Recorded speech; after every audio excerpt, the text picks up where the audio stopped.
Hello बच्चों, कैसे हैं आप सभी। आशा करते हैं आप सब एकदम स्वस्थ होंगे, मस्त होंगे और अपनी अपनी पढ़ाई में व्यस्त होंगे। आज हम कक्षा 10 की विज्ञान का लेक्चर नंबर 2 लेके आए हैं। पहले लेक्चर में हमने बात की थी भौतिक परिवर्तन के विषय में और रासायनिक परिवर्तन के विषय में। हमने बहुत ही अच्छी तरीके से उसको बताया था, एक एक पॉइंट हमने क्लियर कराए थे। और अगर आपने हमारा लेक्चर नंबर 1 नहीं देखा है तो हम वीडियो के डिस्क्रिप्शन बॉक्स में हम उसका लिंक दे देंगे, आप वहां से उसे देख सकते हैं। और अगर आप हमारे चैनल पर नए हैं तो आप हमारे चैनल को सब्सक्राइब कीजिए ताकि जो भी हम वीडियो अपलोड करें उसका नोटिफिकेशन सबसे पहले आप तक पहुंचे।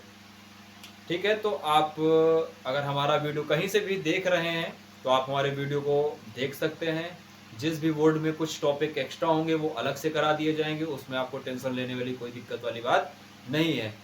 और चलिए चलते हैं अपने इस अध्याय की तरफ, देखते हैं लेक्चर नंबर 2 में हम क्या क्या कवर कर सकते हैं।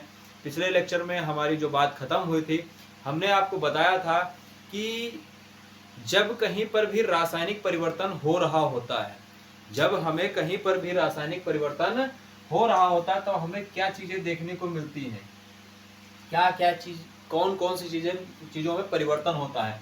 तो हमने बताया था अवस्था में परिवर्तन। क्या बताया था? अवस्था में परिवर्तन बताया था। दूसरा पॉइंट हमने बताया था रंग में परिवर्तन। रंग में परिवर्तन, गैस का निष्कासन या फिर उत्सर्जन, गैस का निष्कासन या उत्सर्जन। बात समझ में? और अगला पॉइंट जो हमारे पास लास्ट पॉइंट था वो हमारे पास क्या था? ताप में परिवर्तन। क्या था? ताप में परिवर्तन। ताप में परिवर्तन, ये सारी चीजें हमने बताई थी। अगर कहीं पर भी रासायनिक परिवर्तन हो रहा होगा तो हमें देखने को क्या मिल सकता है? कि उसकी अवस्था में परिवर्तन हो सकता है, रंग में परिवर्तन होगा, गैस का निष्कासन या फिर क्या होगा? उत्सर्जन होगा, या फिर ताप में परिवर्तन होगा। ये चीजें हमें देखने को मिलेंगी कहाँ पर? जब कहीं पर रासायनिक परिवर्तन हो रहा होगा। आज हमें इससे आगे की बात करनी है और काफी अच्छी तरीके से हम आपको बताएंगे। ठीक है, एक एक पॉइंट को हम क्लियर करेंगे। तो अब जो हमारा टॉपिक उठ करके आ रहा है वो कह रहा है रासायनिक समीकरण। जो हमारे पास हेडिंग बन रही है वो क्या बन रही है? रासायनिक समीकरण की। रासायनिक समीकरण, रासायनिक समीकरण की हमारे पास क्या बन रही है? हेडिंग बन रही है। तो सबसे पहले अगर हमारे पास कोई भी समीकरण लिखी जा रही होगी तो कैसे लिखी जा रही होगी? क्या हमारे पास संकेतों के द्वारा लिखी जा रही थी या फिर कोई और तरीका था लिखे जाने का? तो हमारे पास जो सबसे पहले लिखी जाती है और जो कि सबसे सरल तरीका है वो क्या थी? जब देखिए हमने आपको मैग्नीशियम के रिबन पेपर को जब जलाया था तो हमें मैग्नीशियम का ऑक्साइड ऊर्जा प्रकाश मिला था। देखिए समझिए वो बात को, तो हम उसको हिंदी में लिख सकते हैं कैसे? Magnesium plus oxygen, oxygen gives out, हमें क्या मिला था? मैग्नीशियम का ऑक्साइड। क्या मिला था? Magnesium oxide. मैग्नीशियम ऑक्साइड ये हमें प्राप्त हो रहा था। लेकिन ये हमारे पास क्या है? सबसे सरल तरीका है शब्द समीकरण लिखने का। इस समीकरण को हम क्या बोलते हैं? शब्द समीकरण। शब्द समीकरण, समीकरण को लिखने का जो सबसे आसान तरीका है वो हमारे पास क्या है? शब्द समीकरण है। लेकिन इस समीकरण को लिखने में हमें काफी समय लग रहा है। इस समीकरण को लिखने में हमें काफी समय लग रहा है। तो वैज्ञानिकों ने सोचा कि इतना समय हमें क्यों लगाना, इतना समय हमें क्यों वेस्ट करना, हमें क्यों इतना समय देना, हम कोई दूसरा तरीका ढूंढेंगे जिसके द्वारा हम क्या इसको बहुत ही सरल तरीके से और आसानी से लिख सकें, मतलब कम समय में लिखा जा सके। तो उसके लिए इन्होंने दिया क्या, रासायनिक समीकरण। रासायनिक समीकरण को लिखना, देखिए रासायनिक समीकरण कैसे लिखेंगे, रासायनिक समीकरण देखिए यहाँ पर लिखे पॉइंट, कैसे लिखेंगे रासायनिक समीकरण, कैसे लिखेंगे रासायनिक समीकरण को, रासायनिक समीकरण को कैसे हम लिख सकते हैं रासायनिक समीकरण को। तो रासायनिक समीकरण को लिखने के लिए हमें सबसे पहले क्या पता होना चाहिए, तत्वों के विषय में, तत्वों के संकेतांक हमें पता होना चाहिए। तत्वों के हमें क्या पता होना चाहिए, संकेतांक। जैसे कि मैग्नीशियम का क्या होता है, Mg, मैग्नीशियम का क्या होता है, Mg। ऑक्सीजन का क्या होता है, O2, ऑक्सीजन का क्या होता है, O2। और बना देगा क्या हमारे पास, मैग्नीशियम का ऑक्साइड MgO। क्या बना देगा, मैग्नीशियम प्लस ऑक्सीजन क्या बना देगा, मैग्नीशियम का ऑक्साइड बना देगा मैग्नीशियम ऑक्साइड। ठीक है, तो यहाँ पर हमारे पास ये प्राप्त हो गया। लेकिन क्या ये हमारे पास समीकरण सही है, क्या ये समीकरण हमारे पास सही लिखी गई है? तो आप जवाब देंगे सर हाँ सर सही लिखी होगी, आपने लिखी तो बिल्कुल सही लिखी होगी। अगर हम आपको जवाब दें कि भैया ये समीकरण हमारे पास क्या है, अभी भी गलत है। क्यों गलत है? क्योंकि देखिए द्रव्यमान संरक्षण के नियम के अनुसार, द्रव्यमान संरक्षण के नियम के अनुसार अगर देखा जाए तो जितना द्रव्यमान हमारे पास अभिकारक में होगा, जितना द्रव्यमान हमारे पास अभिकारक में होगा उतना ही क्या होगा उत्पाद में। जितना हमारे पास क्या होगा अभिकारक में होगा द्रव्यमान, उतना ही हमारे पास क्या होगा उत्पाद में। यानी कि जितना द्रव्यमान इसका होगा मैग्नीशियम का, उतना ही मैग्नीशियम का उत्पाद साइड होगा। जितना ऑक्सीजन इधर है उतना ही ऑक्सीजन दूसरी तरफ होगा। यानी कि दोनों का द्रव्यमान सेम होगा, क्योंकि द्रव्यमान संरक्षण के नियम के अनुसार जो बोलता है वो ये बोलता है कि कहीं पर भी रासायनिक समीकरण अगर हो रही तो द्रव्यमान को ना तो नष्ट किया जा सकता है, यानी कि विनाश किया जा सकता है, और ना ही उसे उत्पन्न किया जा सकता है। बात समझ में? एक स्वरूप से दूसरे स्वरूप में बदला जा सकता है। द्रव्यमान संरक्षण का नियम ये बोलता है किसी भी रासायनिक समीकरण में द्रव्यमान को ना तो नष्ट किया जा सकता है और ना ही उत्पन्न किया जा सकता है, ना ही नष्ट किया जा सकता है और ना ही क्या किया जा सकता है, उत्पन्न किया जा सकता है। बस एक स्वरूप से दूसरे स्वरूप में बदला जा सकता है। देखिए मैग्नीशियम इधर था तो जितना मैग्नीशियम इस साइड होगा उतना ही मैग्नीशियम दूसरे साइड होगा। जितना ऑक्सीजन हमारे पास लेफ्ट हैंड साइड में है उतना ही हमारे पास क्या हो, राइट हैंड साइड हो, तभी हमारे पास रासायनिक समीकरण होगी। वो रासायनिक समीकरण हमारे पास क्या होगी, वो सही होगी। बात समझ में आई? ठीक है, तो यहाँ पर हम जो समीकरण बैलेंस नहीं होती है, यानी कि जो समीकरण हमारे पास संतुलित नहीं होती है, उस समीकरण को हम क्या बोलते हैं, ढांचा समीकरण। क्या बोलते हैं, ढांचा समीकरण। उस समीकरण को हम क्या बोल देंगे, ढांचा समीकरण। ढांचा समीकरण, ठीक है। जो समीकरण हमारे पास संतुलित नहीं होगी उस समीकरण को हम क्या बोल देंगे, ढांचा समीकरण। बात समझ में? रासायनिक समीकरण में यानी कि हमारे पास दो समीकरण बनती हैं, एक तो शब्द समीकरण। शब्द समीकरण को हम कैसे लिख सकते हैं, डायरेक्ट हम उसकी हिंदी को लिख सकते हैं, magnesium plus oxygen gives out magnesium का ऑक्साइड मिल गया। रासायनिक समीकरण को लिखने के लिए हमारे पास क्या होने चाहिए, जो हमारे पास पीरियोडिक टेबल में 118 तत्व दिए गए उनके संकेतांक हमें पता होने चाहिए। बिना उनके पता हुए हम रासायनिक समीकरण को लिख नहीं सकते हैं। बिना उनके पता हुए हम रासायनिक समीकरण को नहीं लिख सकते हैं। बात समझ में? आपको लग रहा होगा सर ने मैग्नीशियम में देखा यहाँ पे Mg लिख दिया, तो देखिए हमने उसको लर्न किया है, उस आपको भी उसे लर्न करना पड़ेगा, ठीक है। हालांकि हम आपको तरीके बताएंगे, क्योंकि बोलते हैं ना रटंत विद्या फलंति नाही, ठीक है। हमारे लोगों में कहावत है कि रटंत विद्या फलंति नाही। तो हम आपको रटने के लिए आपसे नहीं कह रहे हैं, हम आपके लिए पीरियोडिक टेबल के लिए एक वीडियो अलग से बना देंगे। हम आपको एक ऐसी शानदार ट्रिक देंगे, एक ऐसी शानदार ट्रिक देंगे, आपको पूरी की पूरी पीरियोडिक टेबल लर्न हो जाएगी एक झटके में, ठीक है। तो टेंशन लेने वाली कोई बात नहीं, फिलहाल आप हमारे साथ चलते रहिए, ठीक है। हम आपको पूरा तैयार करा देंगे, बिल्कुल टेंशन लेने वाली कोई दिक्कत नहीं, ठीक है। तो देखिए, magnesium plus oxygen, magnesium plus oxygen gives out magnesium oxide, और जितना हमारे पास अभिकारक होगा उतना ही क्या होना चाहिए, उत्पाद होना चाहिए। तो रासायनिक समीकरण को हमें संतुलित करने के लिए हमें सीखना पड़ेगा। रासायनिक समीकरण को संतुलित करने के लिए हमें क्या करना पड़ेगा, सीखना पड़ेगा। तो आप सब इसे नोट करिए फटाफट, फिर हम आगे बढ़ते हैं, देखते हैं कैसे रासायनिक समीकरण को हम संतुलित करेंगे। रासायनिक समीकरण को हम संतुलित कैसे करेंगे, तो फटाफट आप इसे नोट करिए, फिर हम आगे बढ़ते हैं। अब हम आगे देख लेते हैं कि हम रासायनिक समीकरण को संतुलित कैसे करें। अब हम देखते हैं कि रासायनिक समीकरण को संतुलित कैसे करें।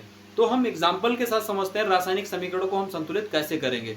तो पहला एग्जाम्पल हमारे पास दिया गया है क्या,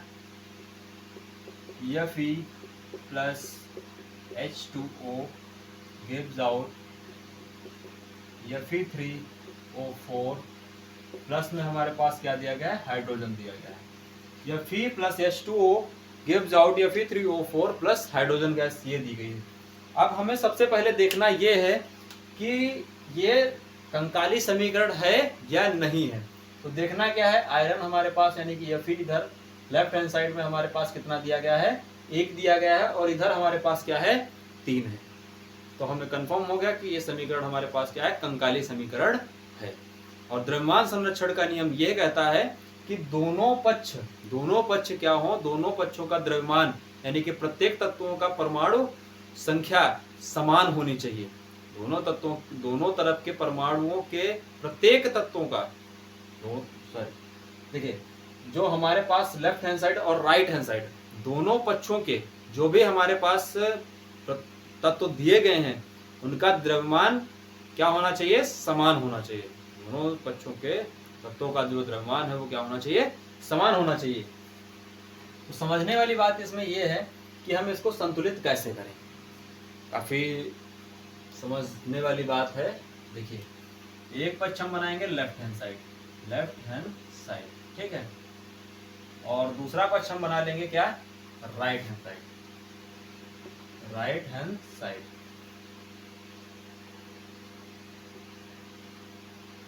दूसरा पक्ष हमने बना लिया राइट हैंड साइड, ठीक है। अब इधर हमारे पास जो भी तत्व दिए गए उनका हम नाम लिख लेंगे। Fe कितना दिया गया हमारे पास, 1 दिया गया। Fe हमारे पास कितना दिया गया है, 1 दिया गया है। और हाइड्रोजन हमारे पास कितना दिया गया है, इधर 2 दिया गया है। और ऑक्सीजन कितना दिया गया हमारे पास, 1 दिया गया है, ठीक है। समझ आई बात। अब इधर भी हम देख लेंगे लेफ्ट हैंड साइड में Fe हमारे पास कितना दिया गया है, 3 दिया गया है, ठीक है। और हाइड्रोजन हमारे पास कितना दिया गया है, 2 दिया गया है। और ऑक्सीजन हमारे पास कितना दिया गया है, 4 दिया गया है। बात समझ में आई। ये सारी चीजें हमारे पास दी गई हैं और हमें एक बात को गांठ बांध लेना है। सबसे पहले हमें क्या देखना है, धातु। सबसे पहले क्या देखना है, धातु। फिर क्या देखना है, अधातु। पहले धातु देखना है, फिर अधातु देखना है, फिर हमें देखना है ऑक्सीजन, और फिर देखना है हमें हाइड्रोजन, ठीक है। ये क्रम हम पकड़ करके चलेंगे। हमारे पास कोई भी रासायनिक समीकरण कैसी भी हो वो हमारे पास संतुलित हो जाएगी। बात समझ में। अगर हम इसको पकड़ करके चलेंगे, पहले धातु, फिर अधातु, फिर ऑक्सीजन, फिर हाइड्रोजन, तो हमारे पास कैसी भी रासायनिक समीकरण दी हो हम बैलेंस कर लेंगे। बात समझ में। और समीकरण को बैलेंस करने से पहले हम क्या करेंगे, एक बॉक्स बना देंगे। एक हम बॉक्स क्या कर देंगे, बना देंगे। बॉक्स बनाना बहुत ही जरूरी है, एग्जाम में मत बनाइएगा, हम सिर्फ आपको समझाने के लिए बना रहे हैं। वरना आप अगर कहीं बना के एग्जाम में चले आए तो नंबर आपके कट जाएंगे। तो देखिए, सबसे पहले हमने क्या लिखा, धातु। धातु हमारे पास क्या है, आयरन। आयरन इधर 1 है और इधर आयरन कितना दिया गया है, 3 दिया गया है। इधर 1 है और इधर क्या है, 3 है। तो सबसे पहले हम धातु को बैलेंस करेंगे। सबसे पहले हम किसको बैलेंस करेंगे, धातु को बैलेंस करेंगे। तो हम लोग बच्चे क्या करते हैं गलती, इधर 3 लिख देते हैं, इधर 3 दिया गया, इधर 3 लिख देंगे, तो यहाँ पर क्या हो जाएगा, ये गलत हो जाएगा। यहाँ पर क्या हो जाएगा, ये गलत हो जाएगा, क्योंकि हमें इसके दाहिनी साइड कुछ नहीं करना, जो भी हमें करना है उसके बाएं साइड करना है।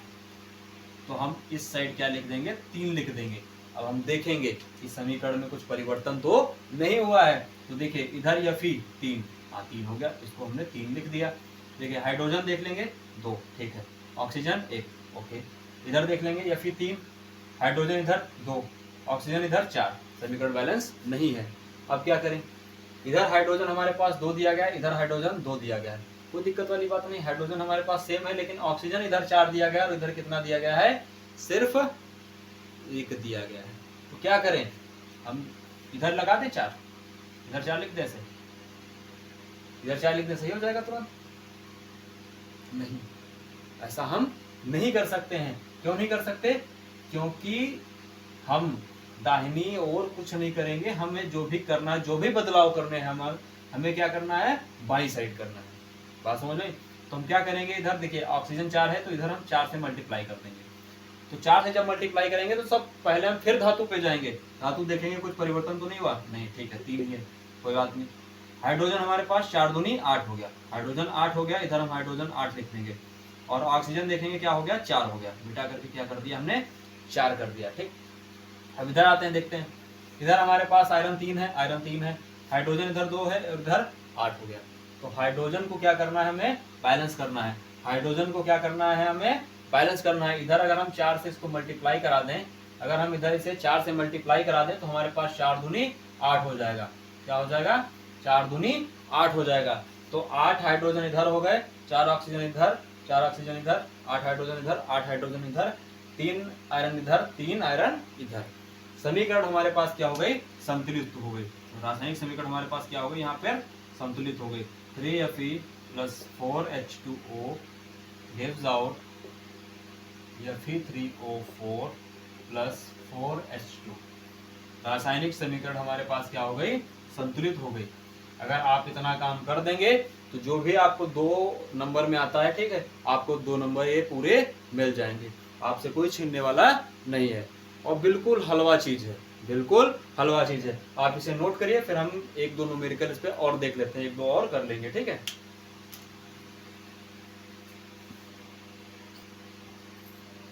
अब हम अगला एग्जांपल देख लेते हैं। काफी प्यारा एग्जांपल दिया गया हमारे पास। क्या दिया गया है, CuO plus NH3 CuN2 plus H2O, इतना हमारे पास दिया गया है। आपको लग रहा होगा काफी टफ है, बहुत टफ है, बिल्कुल इजी, बिल्कुल मक्खन है, कोई दिक्कत वाली बात नहीं। देखिए हमने क्या बोला, सबसे पहले धातु, धातु हमारे पास क्या है, इधर कॉपर, कॉपर इस साइड कितना दिया गया है, 1 दिया गया है, ठीक। इस साइड यानी कि left hand side, left hand side copper कितना दिया गया है, 1 दिया गया है। और राइट हैंड साइड में हमारे पास कॉपर कितना दिया गया है, 1 दिया गया है, ठीक है, बैलेंस है, कोई दिक्कत नहीं। अब इधर अधातु नाइट्रोजन, नाइट्रोजन हमारे पास कितना दिया गया है, इस साइड 1 दिया गया है, दूसरे साइड भी हमारे पास N2 की नाइट्रोजन कितना दिया गया है, 2 दिया गया है। अब देखते हैं क्या, ऑक्सीजन, ऑक्सीजन हमारे पास कितना दिया गया, इस साइड 1, और इधर कितना दिया गया हमारे पास ऑक्सीजन, 1, ठीक। अब हाइड्रोजन की बात आती है, हाइड्रोजन हमारे पास लेफ्ट हैंड साइड 3 दिया गया है, और राइट हैंड साइड में हाइड्रोजन हमारे पास कितना दिया गया है, 2 दिया गया है, ठीक है। अब क्या करेंगे, सबसे पहले हम बॉक्स बना लेंगे कि हमें बदलाव किस साइड करने हैं, बदलाव हमें किस साइड करने हैं। तो ये बॉक्स हमने बना दिया,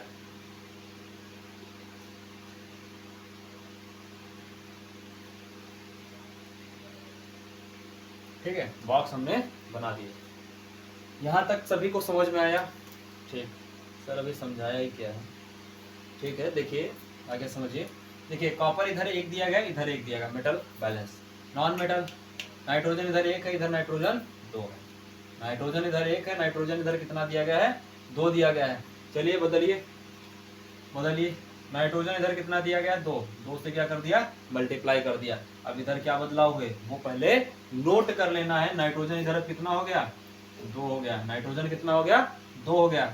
अब हाइड्रोजन इधर कितना हो गया, 3 दूनी 6 हो गया, हाइड्रोजन कितना हो गया, 6 हो गया। और इधर हाइड्रोजन 2 ही था, इधर हाइड्रोजन कितना है, 2 ही है। अब देखिए नाइट्रोजन तो बैलेंस हो गया, लेकिन हाइड्रोजन में क्या हो गया, बदलाव हो गया, हाइड्रोजन में क्या हो गया, बदलाव हो गया। अब हमें इसे भी 6 करना है, तो हम क्या करेंगे, 3 से इसको हम मल्टीप्लाई कर देंगे, तो 3 दूनी 6, 6 हाइड्रोजन इस साइड हमारे पास हो गए, और ऑक्सीजन इधर कितना हो गया, 3 एकम 3 इधर ऑक्सीजन हमारे पास हो गए, और ऑक्सीजन इधर कितना था, 1 ही था।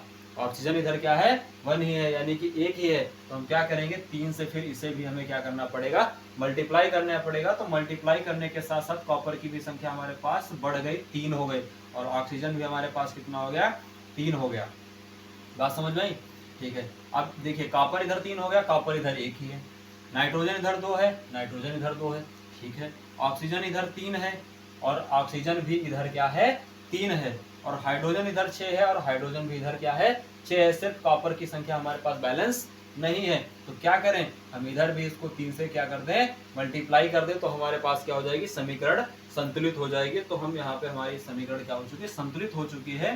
तो हम यहाँ पे लिख देंगे 3CuO plus 2NH3 gives out 3Cu plus N2 plus 3H2O। देख लीजिए एक बार, 3Cu यानी कि तीन कॉपर इधर है, 3 कॉपर इधर है, 3 ऑक्सीजन इधर है, 3 ऑक्सीजन इधर है, ठीक है। 2 नाइट्रोजन इधर, 2 नाइट्रोजन इधर, 3 दूनी 6 हाइड्रोजन इधर लेफ्ट हैंड साइड, 3 दूनी 6 राइट हैंड साइड हाइड्रोजन है, ठीक है। तो हमारे पास रासायनिक समीकरण क्या हो चुकी, संतुलित हो चुकी है। यहाँ पर रासायनिक समीकरण हमारे पास क्या, ये बैलेंस हो चुकी है। अब हम अगले टॉपिक की ओर बढ़ते हैं और देखते हैं अगला टॉपिक हमारे पास क्या कह रहा है। आई होप काफ़ी आपको समझ में आया होगा। अगर आपको किसी भी प्रकार की दिक्कत है तो आपको पता ही क्या करना है, आपको हमारे वीडियो के कमेंट सेक्शन में कमेंट करनी है, हम आपको अच्छे से अच्छी जानकारी देने का प्रयास करेंगे, ठीक है। तो आप इसे नोट करिए, फिर हम अगले टॉपिकों की तरफ बढ़ते हैं।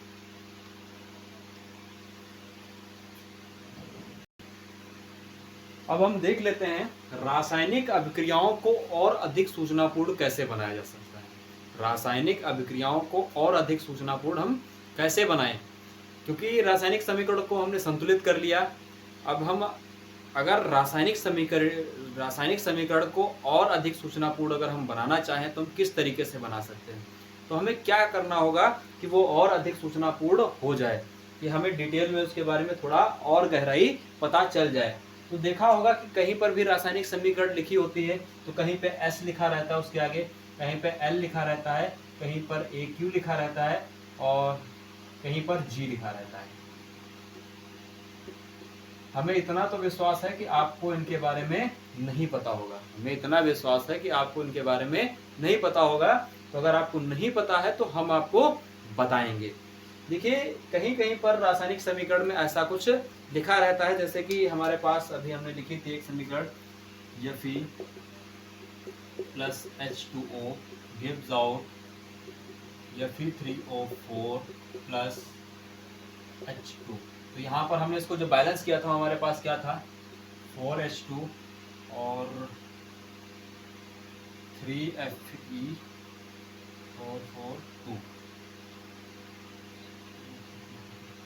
4 ठीक 4। यहाँ पे हमारे पास ये समीकरण थी। तो यहाँ पर अगर देखा जाए तो यहाँ पर हमारे पास क्या होगा, सॉलिड, यहाँ पे L होगा, यहाँ पर भी हमारे पास क्या होगा, सॉलिड होगा S, और यहाँ पे हमारे पास क्या होगा G। ऐसे लिखा रहता है समीकरणों में, ठीक है। आपके एनसीईआरटी बुक में अगर आप देखेंगे तो आपको ऐसा लिखा मिल जाएगा। तो इनका अर्थ क्या है, इनका अर्थ क्या है, तो इनका ये अर्थ है कि जो SLSG लिखा हुआ है तो इनकी एक भौतिक अवस्था लिखी गई कि ये किस अवस्था में लिखे गए हैं, किस अवस्था में ये हैं। सर क्या बात कर रहे हैं, अरे भैया ये बताना चाह रहे हैं कि किसकी कैसी भौतिक अवस्था है, किस चीज में वो लिया गया है, ठोस है, पानी है, या फिर जलीय द्रव है, या फिर हमारे पास गैस है। तो इनकी ये भौतिक अवस्था लिखी गई है। S फॉर क्या होता है, सॉलिड, सॉलिड मतलब कि ठोस। L फॉर लिक्विड यानी कि द्रव। और एक्वस सॉल्यूशन, एक्वस सॉल्यूशन यानी कि जलीय विलयन। एक्वस सॉल्यूशन यानी कि हमारे पास क्या रहता है, जलीय विलयन।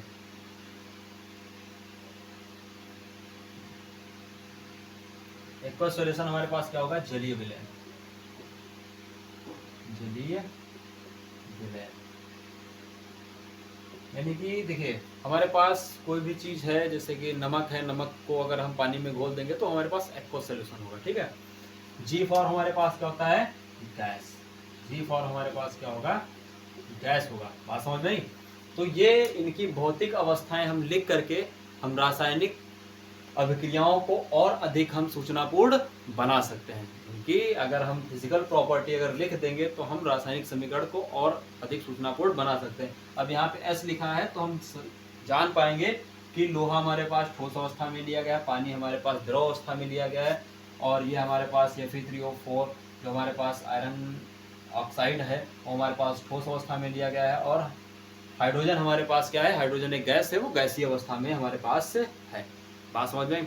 अब हम आगे पढ़ लेते हैं रासायनिक अभिक्रियाओं के प्रकार। क्या पढ़ते हैं, रासायनिक अभिक्रियाओं के प्रकार। बहुत ही मजा आने वाला है अगले टॉपिकों में, रासायनिक अभिक्रिया के प्रकार। आप फटाफट इसे नोट करिए, फिर हम आगे बढ़ते हैं। आप एक एक नोट्स बनाते रहिएगा, ये आपको आगे बहुत ही मदद करेंगे। जब आपके एग्जाम का टाइम होगा तो यही नोट्स आपको बहुत मदद करने वाले हैं, ठीक है। तो आप नोट्स जरूर बनाइएगा। तो आप इसे नोट करिए फटाफट, फिर हम आगे बढ़ते हैं। हम देख लेते हैं रासायनिक अभिक्रियाओं के प्रकार। रासायनिक अभिक्रियाओं के प्रकार। रासायनिक अभिक्रियाओं के प्रकार में सबसे पहला हमारे प्रकार पास जो प्रकार होगा वो हमारे पास क्या होगा, संयोजन अभिक्रिया। क्या होगा, संयोजन अभिक्रिया। संयोजन अभिक्रिया होगा, ठीक है। पहला पॉइंट हम लिखते हैं संयोजन अभिक्रिया।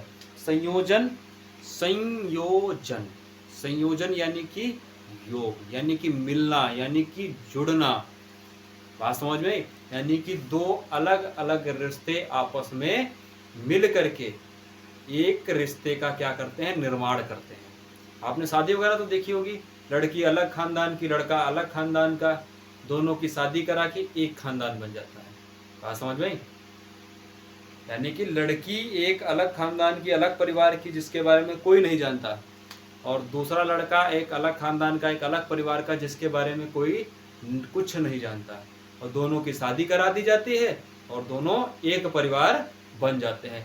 वही हमें क्या देखना है, संयोजन अभिक्रिया।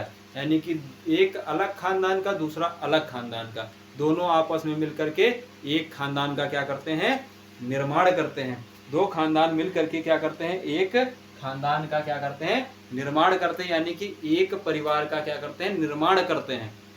समझिए। तो सबसे पहले हम क्या लिखते हैं, परिभाषा। देखिए, दो या दो से अधिक, दो या दो से अधिक अभिकारक मिलकर एकल उत्पाद का निर्माण करें तो उसे संयोजन अभिक्रिया कहते हैं। तो उसे संयोजन अभिक्रिया कहते हैं। संयोजन, संयोजन अभिक्रिया कहते हैं। बात समझ में? दो या दो से अधिक अभिकारक मिलकर एक एकल उत्पाद का क्या करें, निर्माण करें। एक एकल उत्पाद का निर्माण करें तो वह हमारे पास क्या होगा, संयोजन अभिक्रिया होगा। एक एकल उत्पाद का क्या कर दें, निर्माण कर दें, तो हमारे पास क्या कहलाएगा, संयोजन अभिक्रिया कहलाएगा। अगर देखिए, अगर हमारे पास कैल्शियम मोनोऑक्साइड को अगर हम जल में मिला दें, अगर हम कैल्शियम मोनोऑक्साइड को अगर जल में मिला दें तो हमारे पास क्या बन जाएगा, कैल्शियम हाइड्रोक्साइड COH का होल ट्वाइस, वो भी किस में मिलेगा, एक्वस सॉल्यूशन में। क्या मिलेगा, एक्वस सॉल्यूशन में। ये लिक्विड होगा और ये सॉलिड होगा। बात समझ में। ये हमने इसकी क्या लिख दी, भौतिक अवस्था। ठीक है, बात समझ में। इसकी हमने क्या लिख दी, इसकी एक भौतिक अवस्था लिख दी। और ये हमारे पास क्या होगा, और ये हमारे पास क्या होगा, ये हमारे पास बिना बुझा चूना। क्या होगा, बिना बुझा चूना। ठीक है, और ये क्या होगा, बुझा चूना। बुझा चूना, बात समझ में। इसे हम कली चूना भी कहते हैं। इसको हम क्या कहते हैं, कली चूना। कली चूना, ठीक है। और ये बुझा हुआ चूना, ये जो पान वाले हैं वो पान पे लगा के खिलाते हैं। ठीक है, चूना लगाते हैं पान वाले, जो पान पे चूना लगाते हैं आपको, वही चूना ये है। बात समझ गए। ठीक है, तो देखिए दो फैमिली यानी कि कैल्शियम मोनोऑक्साइड और जल आपस में मिल करके एक अलग रिश्ते का क्या करते हैं, निर्माण करते हैं। यानी कि एक नया रिश्ता तैयार होता है, जिसे हम क्या कहते हैं, शादी कहते हैं। किसमें, जब एक लड़की और लड़का मिलता है, शादी होती है। यहाँ पर भी हमने क्या करा दी, शादी करा दी, ब्याह करा दिया।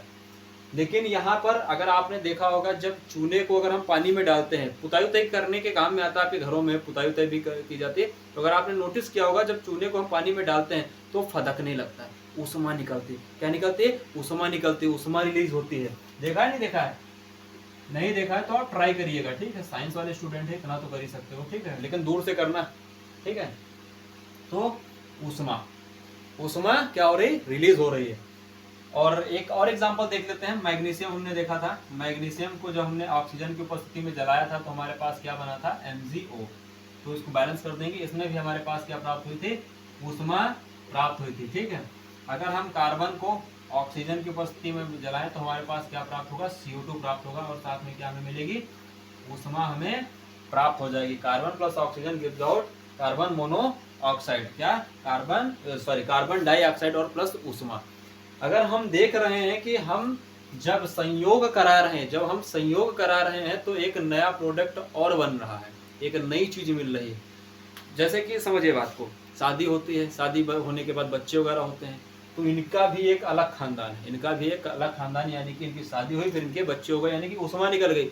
उसका भी हम कुछ अलग नाम रखते हैं, नहीं रखते हैं। जैसे कि शादी होने के बाद बच्चे होते हैं तो उनका नाम चमेली, चंपाकली, अनारकली, कुछ भी रखते हैं, रखते नहीं रखते, रखते हैं। तो इसका भी हम एक अलग नाम रख देंगे। इसका भी हम क्या कर देंगे, एक अलग नाम रख देंगे। ऊष्मा निकल रही हो तो हम क्या बोल देंगे, ऊष्मा छेपी। अलग नाम रख दिया है तो क्या हो गया, ऊष्मा छेपी अभिक्रिया। क्या बोल दिया, ऊष्मा छेपी। इसे आप नोट करिए फटाफट, नोट कर लिया। ठीक है, तो इसको हम क्या बोल देंगे, ऊष्मा छेपी अभिक्रिया। देखिए ऊष्मा छेपी, ऊष्मा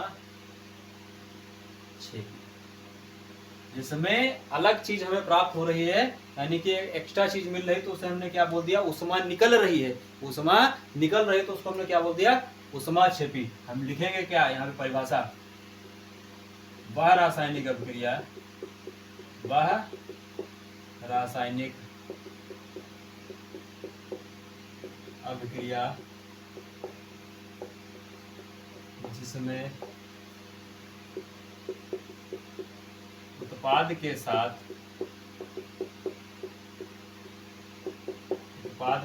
ऊष्मा निकलती है, ऊष्मा छेपी रासायनिक अभिक्रिया कहलाती है। क्या कहलाती है, ऊष्मा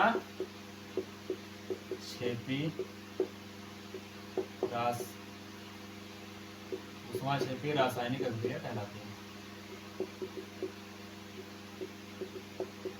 ऊष्मा छेपी रासायनिक अभिक्रिया कहलाती है।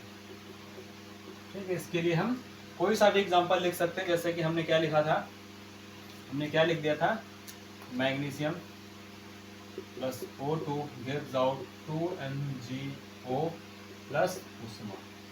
इसके लिए हम ये एग्जांपल लिख सकते हैं। ठीक है, चाहे ये हमारे पास संयोजन अभिक्रिया में आप इसे लिखें या फिर हम ऊष्मा छेपी अभिक्रिया में लिखें, तो ये हमारे पास क्या हो जाएगा, एक ही एग्जाम्पल के साथ हम दो समीकरण को लिख सकते हैं। बात समझ में, आपको सिर्फ एक ही एग्जाम्पल लर्न करना होगा और हम ये इस एग्जाम्पल का दोनों के साथ हम क्या कर सकते हैं, प्रयोग कर सकते हैं, क्योंकि दो चीज मिलकर के एकल उत्पाद का निर्माण भी कर रहा है और ऊष्मा भी दे रहा है, तो ऊष्मा छिपी भी हो गई और साथ में हमारे पास क्या हो गई, ये संयोजन अभिक्रिया का भी हमारे पास क्या हो गया, एग्जाम्पल हो गया।